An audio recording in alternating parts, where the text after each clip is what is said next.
What is going on, people of YouTube? This is Ginger Mourinho TV, and this is my Champions League preview. And I know Chelsea aren't in the Champions League, but I thought, everyone loves a bit of European football, everyone loves the Champions League. So you know what? I thought to myself, you know what, Oren, do a preview. Everyone will enjoy that. So that's exactly what we're here to do today. We're doing a Champions League previewing. I'll be giving you my two teams to qualify from each group, my surprise packages, and 3 games to watch. I'm going to kick off this preview by talking about who I think will qualify from each group. Group A, I think it may come as a shock to many people. I'm going to go for Paris Saint-Germain and Basel. I've gone for Basel because I think Arsenal lack a lot of ambition this year. As in, there's no urgency like most years, like since I've started watching football, for Arsenal to really do anything. But, they always do manage to get through out of the group stages, but I think this year that ends. I'm going for, in Group B, I'm going for Napoli and Benfica. I know Napoli are without Higuain this year, but I still think they are one of the best teams in this group. And won't get out comfortably, but we'll get out of the group. Benfica, Portuguese champions. I think it was quite unexpected, I think, for them to win the league last year with Jorge Jesus, former Benfica man, taking over at Lisbon. I expected Lisbon to win the league, as in just because that's the way football goes. Next up, we have Group D, and it's Bayern Munich and Atletico Madrid are going through, I believe. I think this could be a bit of a struggle for Bayern Munich. I just had that feeling. The high intensity of of Pep Guardiola has left and gone to City, and it's a different style of play, and it'll take time for the players to adapt, especially in big European nights. And then Atletico Madrid, for obvious reasons, I think Diego Simeone is a tactical genius. He knows how to play football. He'll play one way against the lower opposition. He'll play one way against Bayern Munich. And I am going to go for Atletico Madrid to finish top of this group and Bayern Munich to go second. This group, I've gone for Tottenham and Bayer Leverkusen to go through. But Tottenham will finish first, I think, and Bayer Leverkusen will finish second, just ahead of AS Monaco. Tottenham are actually doing a very good thing, was what I heard from one Spurs fan about their 3 Champions League games in Wembley.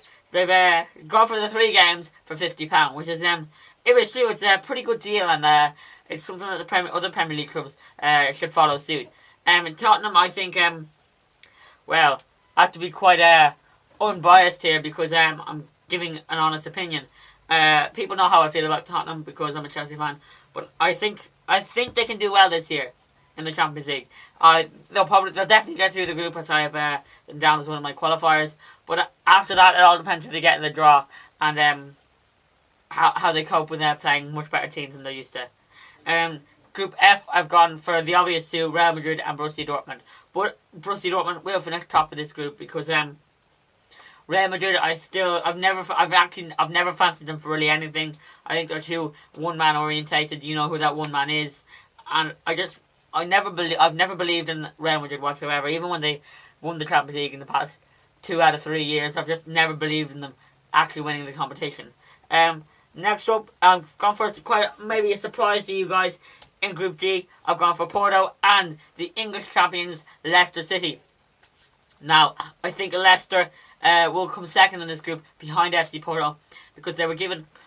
it's a tough draw. Well, not a tough draw, but I wouldn't say it's a handy one either. It's they have to obviously play to 100%. It's no lacking off in the Champions League. But I think the games against Copenhagen and Club Brugge could easily be won, and Leicester could easily finish second in this group. I can't see them beating Porto. I think Porto have too much quality. Seeing highlights from the Roma game, I know Roma had 2 men sent off, but still I think Porto will have too much quality and will finish top of the group. Last but not least, Group H, I think Juve and Lyon will go through. I know Sevilla are in this group, but they have the tendency to finish third in the Champions League and just go for Europa League. And also, Lacazette's in form in Ligue 1. I think he's got something like 5 goals in 2 games. So I think that'll steer Lyon into the knockout stages. And then on top, I've gone for Juve under Massimiliano Allegri. I think they're just too strong for that group. And they'll go quite far, but they'll probably get knocked out on the last day. Next up, I've gone for my 3 games to watch, which is Paris Saint-Germain and Arsenal, Manchester City and Barcelona, and Real Madrid and Borussia Dortmund. I think these games will be the best because all 6 teams are powerhouses of European football. Well, except for Arsenal, they're quite mediocre. But the other ones are strong teams in Europe. PSG made the semi-finals last year. Manchester City made the semi-finals. Barcelona made the semi-finals. Dortmund have won the Champions League and made to the final in 2013. So I'm really looking forward to watching these games. The PSG Arsenal game is on Tuesday 13th September and Wednesday 23rd of November. Real Madrid Borussia Dortmund Tuesday 27th of September and Wednesday 7th of December. And last but not least, Barcelona Manchester City Wednesday 19th of October and Tuesday the 1st of November. Finally, last but not least, I'm going to give you my surprise packages from Group A to H and my winner. Starting with Group A, I've gone for Basel. Then in Group B, it's Besiktas, Gladbach, PSV, AS Monaco, Sporting Lisbon, Copenhagen, and Lyon. Now, three of them in particular: Champions Turkey, Besiktas; Champions of Holland, PSV; and Champions of Switzerland, Basel. I've gone for these. I'm going to talk about these three because Besiktas seem to have a good squad. I heard a lot of good things about them from a few English Turks in Euro 2016. I heard they're a good squad and they in their new stadium now, and they look to progress from last year's winning the Turkish league and hope to progress more in the Champions League. But I do think a third place in Europe is more than for the Europa League is more than likely what they'll get. Now PSV is a bit of a different story. They have lots of potential, but is their squad good enough to combat the likes of Atletico Madrid with Antoine Griezmann or Bayern Munich with the likes of Douglas Costa and Robert Lewandowski? I'm not sure, but I think PSG could bring a few surprises. I guarantee a lot of you out there didn't expect it to be PSV to beat Manchester United last year, but they did. So PSV do have a few shocks up their sleeve. I had planned to give you my outright winner of the Champions League, but in my opinion, this year it's a lot different regarding the Champions League. So I'm going to give you my four teams that I think will be in the semi-finals.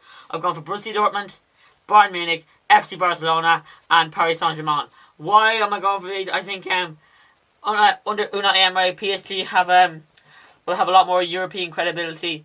Unai Emery knows how the European game works. I think he's won the Europa League 3 times in a row with Sevilla now, so that shows a lot of European pedigree. FC Barcelona and Bayern Munich, there isn't really much to say except they're the two best teams in the world. Now with Barcelona, I think their starting 11 is amazing. You see, what could let them down in the end is their lesser players that don't always start. Now Bayern Munich, I think, have the best squad. They have a great 11. They have some of the best 11 players in the world when they're in their starting lineup, and then they have some not equally as good, but just below them on the bench waiting to jump in and have a bit of action. So I think that could become huge in Bayern Munich's favour. And last but not least, Borussia Dortmund. They're back on Europe's biggest stage after a 1-year absence, and I'm so looking forward to see how they take on the Champions League, seeing the yellow wall in full voice for these Champions League matches if they play the likes of Real Madrid in the Champions League. So this year's Champions League, I'm actually quite looking forward to it, even though my beloved Chelsea aren't in the Champions League this year. It'll be nice to not be panicking over Champions League this year, and to be able to relax and enjoy it. Obviously I'd love for Chelsea to be in it, but it's just not meant to be this year. That is it for our mini Champions League preview. I know it wasn't long, but I think previews should be nice and short to keep the viewer interested. I hope you've enjoyed this video. Please give it a like, share it around on social media, comment down below if you want more Champions League content, and remember, subscribe.